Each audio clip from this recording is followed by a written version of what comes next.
After my fiancée, Emily once again stayed out all night drinking with her childhood friend Jason. I decided to break up with her. Everyone scoffed, thinking this would be another instance where I, the perpetual doormat, would cave first. That was until another woman appeared by my side. Only then did Emily have an epiphany. With tear-filled eyes, she grabbed my arm pleading, "I regret everything. Please come back. How many times must I explain? Jason is my best friend. We've been inseparable since we wore matching overalls as kids. Now he's my company's investor. What's wrong with grabbing drinks together?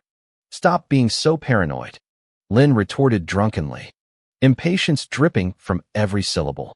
I sat stiffly on the couch, having waited all night for her return.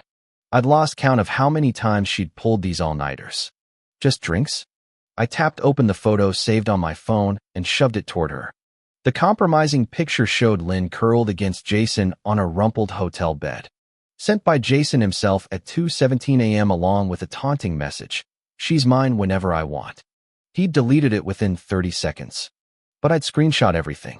"So this is your definition of just drinks, hotel rooms, and shared beds with your best friend?" Lynn's face drained of color as she examined the evidence. The photo's authenticity was undeniable. She'd clearly checked into that hotel with him last night. My chest tightened, but I pressed on hoarsely, still claiming nothing happened. Seeing my devastation, Lynn finally dropped her defensive act. She sat beside me, clasping my hand with uncharacteristic softness. I blacked out. Jason didn't know our address, so he got me a room. He just watched over me to be safe. Look, my clothes are still on in the photo. You refused to let me pick you up, yet went to a hotel with another man. Does that sound appropriate to you? I cut through her flimsy excuses. Her delicate features hardened again. You just want an excuse to doubt me. If you think I'm unfaithful, maybe we shouldn't get married at all. The moment the words left her lips, Lynn flinched. Panic flickered across her face as she backtracked. "Ryan, I didn't mean." "Fine." Her wine-stained lips parted in shock. "What did you say?" Calmly meeting her gaze, I repeated, "Let's call off the wedding." After 2 beats of silence, her trademark smirk resurfaced. "You're serious? No takebacks." She clearly expected this to follow our usual breakup-to-makeup script. I stood firm. "Yes, we're done." This wasn't the first time Lynn had weaponized wedding plans. Ever since her childhood friend Jason returned from abroad 2 years ago to invest in her startup, our original marriage timeline kept getting postponed. We'd fought about it endlessly, threatening separations we never meant, until now. Lynn scoffed incredulously. "Fine. Then why are you still here?" I walked to the bedroom and wheeled out a pre-packed suitcase, prepared the moment I'd seen Jason's midnight photo. When Lynn saw the situation, her face immediately darkened. I pulled my luggage over and stood before her, sighing as I observed her slightly haggard face from last night's drinking binge. "You've got a sensitive stomach. Drink less alcohol in the future. The hangover remedy packets are portioned and stored in the kitchen cabinet. Remember to take them. The dietary supplements you usually take are enough." Lynn sneered, cutting me off. "If you're breaking up with me, why bother with this hypocritical act?" She stormed to the entryway and violently yanked the door open like she was venting rage. "I don't want to see you anymore. Get out. Now." I took a deep breath and walked past her with my suitcase. "Goodbye, Lynn." The door slammed shut behind me with a crash loud enough to prove how furious she was. At the neighborhood gate, I ran into Jason. Without question, he'd been the one to bring Lynn home last night. Sitting in his Maybach, he stepped out to block my path when he saw me with luggage. His peach blossom eyes glinted mockingly. "Well, if it isn't Ryan." Finally got kicked out by Lynn. "Huh." I shot him a cold glance, unwilling to engage. But he deliberately moved closer, obstructing my way. "Should have known your place sooner. A freeloader like you mooching off Lynn never deserved her." I halted and laughed bitterly. "You're right. I didn't deserve her. But you two are perfect for each other. May you live happily ever after." Shoving him aside, I hailed a taxi. Through the rearview mirror, I watched Jason spit toward my departing car before rushing into the residential complex. I chuckled self-deprecatingly. What a devoted childhood sweetheart. He'd probably been camped here waiting for Lynn and me to fight so he could swoop in as the comforting big brother.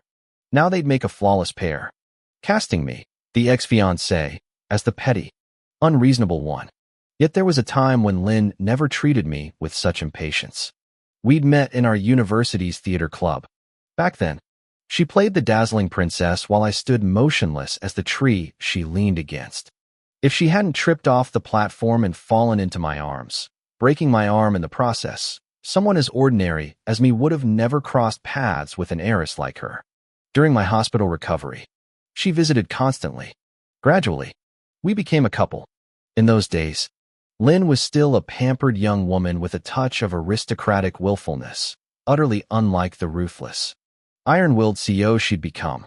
When did the change begin? Probably during our senior year, when her father suddenly brought home an illegitimate son. For the first time, Lynn, who'd always sailed through life, tasted real adversity. She realized that being female, in her father's eyes, disqualified her as heir. An unprecedented sense of crisis gripped her. She refused to share paternal affection, let alone the Murphy family fortune. Yet at banquets, the bastard son stood proudly beside Mr. Murphy, introduced to business partners, while Lynn got shooed away to gossip circles with other women. That night, she showed up at my dorm in haute couture, clutching me like a drowning woman clinging to driftwood. Her scalding tears soaked through my shirt, branding my heart. Between sobs, she vowed, "I won't let that bastard take what's mine. I'll prove to Dad that a woman can build her own empire." From then on, Lynn abandoned her carefree lazy fish mentality and plunged into entrepreneurship. But building a business proved brutal, especially for someone with a music degree. After repeated setbacks, she discovered that her resume, including performances at Vienna's Golden Hall, meant nothing in the corporate arena. Mr. Murphy berated Lynn for being reckless and arranged meetings with suitable suitors from equally prominent families, intending to marry her off for an alliance. It was Lynn who threatened to take her own life, fighting tooth and nail to secure one last chance to start her own business. She made a desperate vow to her father. This would be her final attempt. If she failed, she'd return resigned to obey his marriage plans. Back then, Lynn wasn't just fighting for pride. She was battling for freedom. Freedom to stay with me. I can't deny how deeply she loved me during those days. To secure our future together, she strained every nerve to resist her father's oppression, carving out fragile breathing room for our relationship. That's why I threw myself wholeheartedly into her venture. Sometimes I still puzzle over how we ended up here. We shared the same goals, both laboring to build stable lives for each other. Yet by our 7th year, our relationship crumbled beyond repair.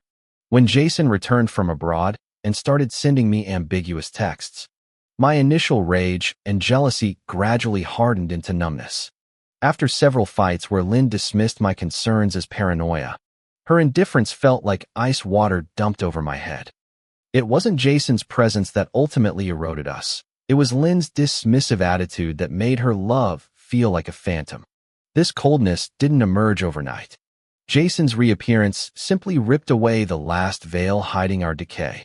Staring at the blurring cityscape through the taxi window, sudden clarity struck me. They say all long-term relationships hit the 7-year itch. That predictable rut where passion bleeds into routine. Perhaps Lynn and I were simply following nature's course. I submitted my resignation the day we broke up, though it was mere formality. At Aquatech, the company Lynn and I built from scratch, my authority had been hollowed out long ago. Sophia, Director of Human Resources, called immediately after seeing my exit request. "Mr. Smith." Her voice crackled with disbelief. "Did you discuss this with Ms. Murphy?" The question almost amused me. As Lynn's college friend, Sophia always considered me a social climbing opportunist. For years, she'd whispered warnings in Lynn's ear. I first learned of this during our 3rd-year anniversary celebration. We'd just secured major funding, and an elated Lynn splurged on a lavish year-end party, hiding in the lounge to sober up after drinking countless toasts for her. I drowsily overheard Sophia and Lynn's conversation as they touched up makeup. "You should keep closer watch on Mr. Smith," Sophia cautioned. "His team answers to him, not you." Lynn laughed it off. "Ryan's my co-founder. What's wrong with them respecting him? But you're the CEO. He may be a partner, But you're the majority stakeholder. Relax. Lynn countered. Everyone else might betray me, but never Ryan. How those words once warmed me. Yet within 2 years, my influence eroded until I became a figurehead. Sophia's voice yanked me back to the present. Process the resignation, I stated. Lynn and I are done. The line went deathly silent, her breath catching mid-inhale. After a long pause, she tentatively asked, Ryan, you're not joking, are you? You're already engaged. I've been waiting for your wedding candies. I sneered. This Sophia had perfected the art of opportunism over the years. She always cheered about Lynn and me getting married to my face, yet secretly advised Lynn to control me. After Jason appeared, she even created opportunities for him to meet Lynn. Isn't this what you wanted? You can openly matchmake Lynn with Jason now. The moment I hung up on Sophia, Lynn called. I rejected it, immediately receiving multiple texts. Ryan, are you serious about resigning? Stop this nonsense before I take it seriously. If you quit voluntarily, don't expect any compensation. You won't get a cent from this company. I laughed bitterly. After 7 years together, did she truly believe I was some gold-digging social climber who'd bend for money? Whatever. I don't care. My reply silenced her. Lynn never called or messaged again. I got my resignation approved and immediately joined Cloudstream Technologies. During my welcome party after probation, extravagantly held at an elite private kitchen I'd repeatedly failed to take Lynn to, I spotted Lynn herself. Thinner now, she sat in a VIP room with Sophia, Jason, and her clique.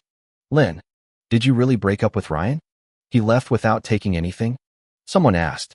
Hearing my name, I paused outside. Darkness flickered in Lynn's eyes. Jason sighed. Lynn and I are close. But Ryan's constant suspicions stressed her out. The breakup's for the best. Lynn drank wordlessly as others chimed in. Good riddance. Ryan's family was mediocre. If he hadn't co-founded Aquatech with Lynn, Mr. Murphy wouldn't have glanced his way. He's been mooching off Lynn for years. Total gold digger. Lynn should demand compensation for 7 wasted years. Please. Ryan clung to Lynn like a leech. Freeze him out for a month, and he'll come crawling back like a whipped dog. Laughter erupted, except from Lynn and Sophia. Sophia seemed distracted while Lynn kept drinking, Jason watching her worriedly. I walked away unmoved. My new Cloudstream colleagues proved unexpectedly welcoming. As the newly parachuted R&D director, I'd anticipated resistance. Instead, acting department head Li Ping sighed in relief. Thank God the real experts here. I'm no executive material. Colleagues teased. Ping stammers in meetings. But Ryan's unflappable. With his Aquatech creds, Cloudstream's gonna dominate. Unlike struggling Aquatech, Cloudstream had robust funding and rapid growth. The team's enthusiasm stunned me, a far cry from Aquatech's toxic environment where I'd been CTO and co-founder. The position may seem glamorous, but the majority shares are held by Lynn Murphy. She's the real decision-maker of the company. From the very beginning of our startup, we had conflicting visions for the business. I wanted to focus on perfecting our products through steady, incremental progress. Lynn was different. Under pressure from the Murphy family, she prioritized rapid financial gains and investor returns, constantly chasing market trends. Our arguments became frequent and intense. The real breaking point came during a product development meeting 2 years ago. Obsessed with the smart home appliance boom, Lynn demanded immediate market entry despite our core expertise being in smart warehouse logistics. As head of technology, I opposed diverting resources to an unrelated field. Sophia from HR, along with executives from finance and administration, backed Lynn's proposal, abruptly ending the discussion. Our private disagreements soon spilled into the workplace. During one explosive confrontation in her office, Lynn slammed her desk and shouted, Ryan, don't think your technical team gives you leverage. I'm the CEO writing the checks. I could replace you with 10 better CTOs tomorrow. You're only here because we're dating. Someone of your caliber would never make CTO otherwise. This public discord created toxic management dynamics. To punish my dissent, Lynn authorized Sophia to pressure my department through HR policies and budget restrictions. Mandatory training sessions and rejected funding requests became routine. Talented team members started resigning, replaced by newcomers who quickly aligned with Lynn's faction. I'd overhear whispers in break rooms. The CTO's powerless anyway. His ideas make sense, but the boss won't listen. We're just here for paychecks. Why fight the inevitable? The constant erosion of authority made me question my own competence. As Lynn redirected massive resources into smart home development, Jason emerged as our financial savior. His investment solved our cash flow crisis, cementing Lynn's control. Post-investment, her tolerance for me vanished completely. That's when headhunters from Cloudstream Tech started calling. Though I initially rejected their offers out of lingering hope, their persistent recruitment continued for 2 years. The day after our breakup, I finally accepted their CTO position. To working under you, Ryan. Liam pinged his glass against mine during the welcome dinner. Colleagues kept refilling my drink until I had to escape to the restroom. Emerging slightly unsteady, I collided with someone in the hallway. My apologies, I muttered, moving to leave when the familiar baritone stopped me cold. Mr. Smith, Ryan. Turning my head, I realized the person I'd bumped into was Sophia. She was clutching my sleeve, but quickly released it when I looked over. Confusion and mild irritation rose within me. Perhaps my hostility showed too plainly. For Sophia flushed crimson and stammered. "Oh, Ryan. Long time no see. Here for dinner too? Did you see Lynn?" I had no desire to engage with this woman who'd always despised me. Nodding curtly, I moved to leave only to find her blocking my path. "You saw, didn't you? Lynn's with Jason now." I cut her off. "As you wished. We've broken up. Who she dates now is none of my concern." She persisted, eyes suddenly blazing. "Exactly. You're single now." So, her breath carried alcohol fumes as she stepped closer. "Ryan, since you and Lynn are over, could we be together?" For a disorienting moment, I wondered if my drinks had conjured hallucinations. Since when did Sophia, who'd always sneered at my pedestrian background, harbor romantic feelings? When I didn't respond, she pressed, "Well, still pining for Lynn? Let me be clear, she's already slept with Jason. The Murphys and Fords are childhood sweethearts from proper families. You were just her rebellious phase fling. Did you actually think?" My retort died as an arm slipped through mine, accompanied by delicate bergamot perfume. "How quaint, your class consciousness." The sharp-eyed woman in couture tweaked at Sophia. "You're right about matching social circles. Pity you've miscalculated. Ryan here is hardly common. I'm afraid you're too late." "Darling. Emily," I began, but Emily silenced me with a finger. "Our engagement party's next month." Her diamond ring caught the light. "Was there anything else, Sophia?" Sophia fled, complexion ashen. "Emily." I sighed. "Now I'm really in trouble. Lynn will hear about this." The CEO of Cloudstream Technologies released my arm with a conspiratorial wink. "You are my fiancée, aren't you?" This charade began during my job interview when I discovered the tech giant's founder was my high school rival. Emily, the perpetual silver medalist to my academic gold, had transformed from pigtailed mathlete to power-suited executive. Over lattes that replaced Q&A. She'd proposed this arrangement with a dealmaker's precision. "Be my pretend fiancé, and I'll make you CTO. Consider it, finally beating you at something." Perhaps accepting proved how desperately I needed to rebuild after leaving Lynn, or how part of me still wanted to believe in second chances, even artificial ones. She had long since become an outstanding young entrepreneur, hailed by business media as the representative of new-era female leadership, young yet remarkably accomplished. Our sudden reunion inevitably made me self-conscious. After enduring Lynn's constant belittlement, I developed deep doubts about my own capabilities. When I first met Emily, I even wondered if she'd offered me this position purely out of old schoolmate pity. To my surprise, she stopped me mid-sentence. "Ryan, I'm a businesswoman. I don't put unqualified people in crucial positions. Why do you think I've had headhunters pursuing you for 2 consecutive years?" "Because I've studied your company's products extensively. Cloudstream failed to prioritize post-sale maintenance, which hurt market performance. But that's project management's failure, not R&D's. Your talent deserves better infrastructure. Here, you'll thrive." Her validation struck a chord. I hadn't received such earnest recognition in years. Our productive discussion was interrupted when her father, the financial backbone of Johnson Holdings, barged into the office demanding she attend arranged dates. Exasperated, Emily suddenly grabbed my arm, winking conspicuously as she declared me her boyfriend to Mr. Johnson. Thus began my bewildering transition from fake boyfriend to fiancé within weeks.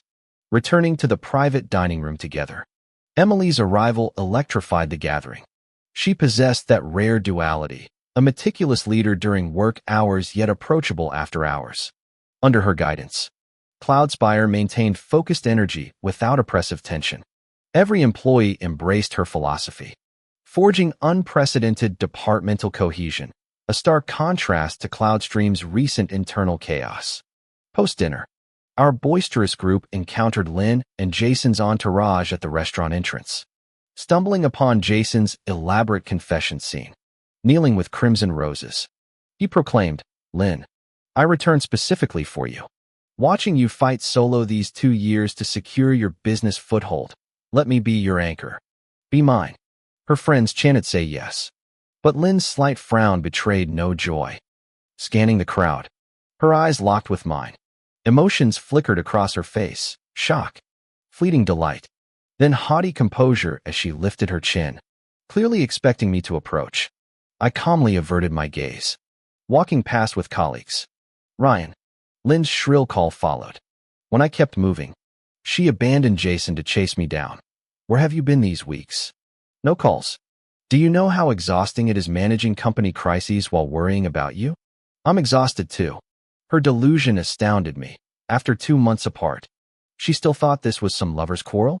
As predicted, she continued, "Enough with this tantrum. Move back. Next month, I'll clear schedule for our families to discuss wedding plans." My gaze shifted to Jason rising behind her, face darkening, while her friends gaped. Sophia lingered at the crowd's edge, expression unreadable. "We're done." Lynn, massaging her temples, she snapped, "Stop this nonsense. My entire entrepreneurship is for our future. Must you be so difficult? Jason's perfect for you." I interrupted. "Same social tier. Your father approves. With him, you won't need to struggle."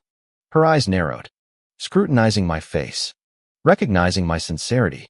Furious humiliation flooded her features. "Ryan, I'm giving you one last chance to take back what you just said. Otherwise," she turned to see Jason standing behind her and gritted her teeth. "Otherwise, I'll really get together with Jason. Congratulations on your happy union," I said flatly. Lynn's face paled instantly, but she stubbornly bit her lip and looked at Jason. "I'll be your girlfriend." Though Jason got his wish, his expression remained strained. Anyone could see Lynn was acting out of spite toward me, still clinging to his affection. He stepped forward to embrace her shoulders and forced a smile at me. "Thank you, Ryan. I'll take good care of Lynn. I hope you find your own happiness too."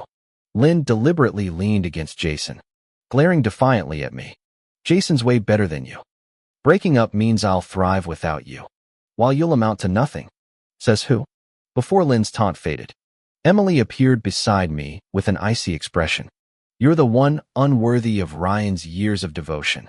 Lynn's triumphant demeanor crumbled upon seeing Emily. "Who are you?" Emily smiled faintly and leaned against me. "I'm Ryan's fiancée."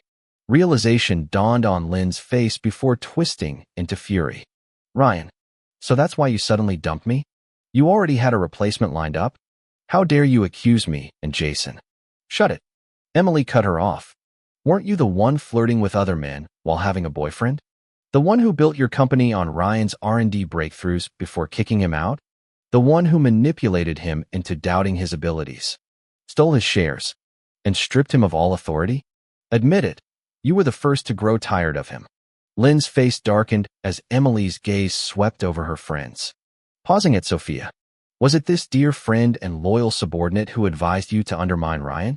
Pathetic. You trusted petty schemers over the man who stood by you for 7 years."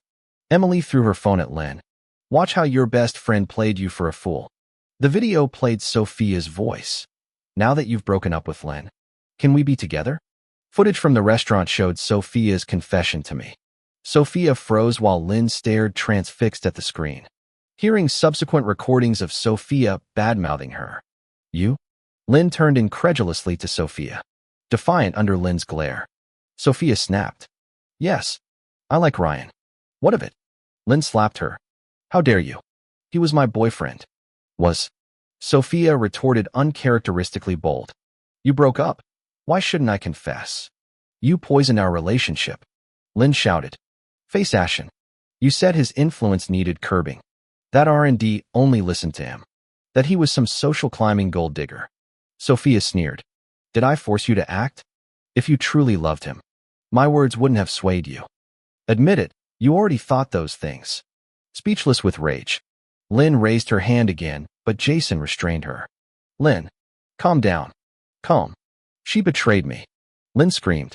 Sophia, you're fired. Tired of the melodrama. I led Emily away. Colleagues had long since discreetly exited. After walking in silence, I finally asked, how did you know about my situation at her.Everyone? And all the history between me? Lynn and Jason? The normally poised Emily hesitated, struggling to respond. Her fair ears gradually flushed crimson under my gaze.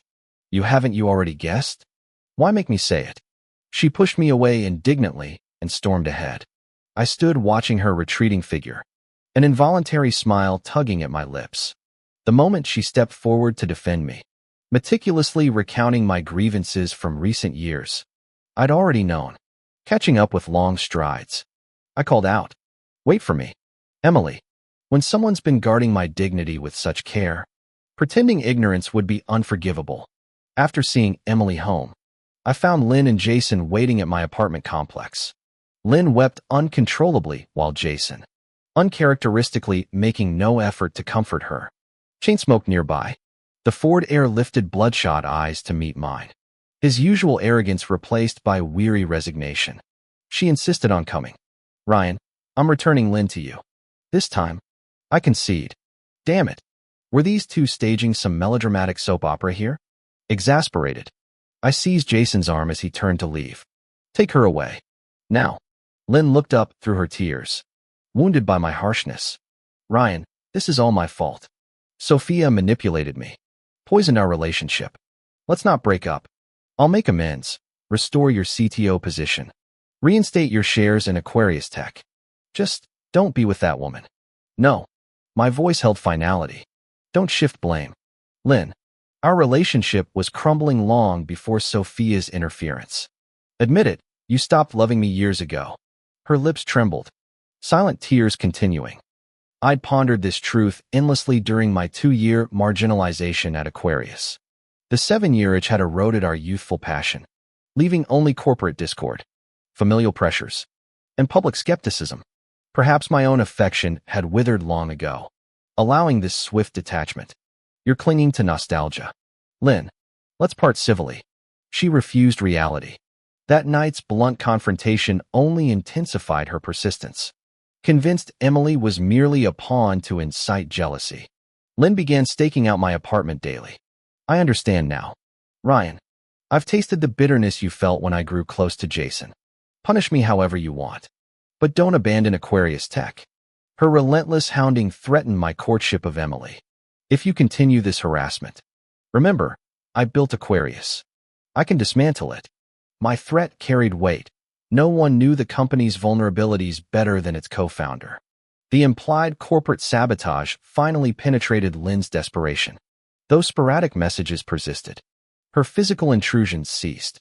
Then disaster struck Aquarius Tech. Sophia, vengeful after her termination, sold trade secrets to competitors. Multiple projects collapsed overnight. As CEO, Lynn scrambled to salvage the crisis, while Jason provided financial and operational support, stabilizing the company at great personal cost. Yet Aquarius emerged severely weakened, its valuation plummeting amidst investor retreats. When Lynn stubbornly pursued smart home technology, she unfortunately lagged behind in the fiercely competitive market. Her company Aquatech quickly fell from the ranks of rising tech stars. Even with Jason's investment, Aquatech's financial reports remained dismal. Upon learning this, Mr. Murphy berated his daughter and ordered her to stop this venture immediately and marry. Lynn ultimately decided to wed Jason. The night before their civil registration, She sent me a lengthy text detailing her emotional journey, concluding with, "Ryan, I keep wondering, had I been less stubborn, less impatient, had I embraced your philosophy, maybe Aquatech would have thrived. Maybe we could have stayed together like we vowed." I didn't reply, simply blocking and deleting her contact. Years later, I finally won Emily's heart. As she predicted, my capabilities flourished at Cloudstream Technologies. Under our joint management, the company grew into an industry leader. Meanwhile, Aquatech had gone bankrupt and been absorbed into Jason's conglomerate. Lynn failed to fulfill her youthful oath of proving herself to her father. The once formidable female CEO gradually faded into the background, transforming into what she'd most despised, a trophy wife. 3 years later, I accompanied Emily to a Women in Power business forum where she'd deliver a keynote speech. At the post-event gala, I spotted Jason working the room with his trademark confidence, while Lynn circulated among other spouses, exchanging gossip and trivialities. Time had added weight and weariness to her appearance, her once determined expression now replaced by practiced social smiles.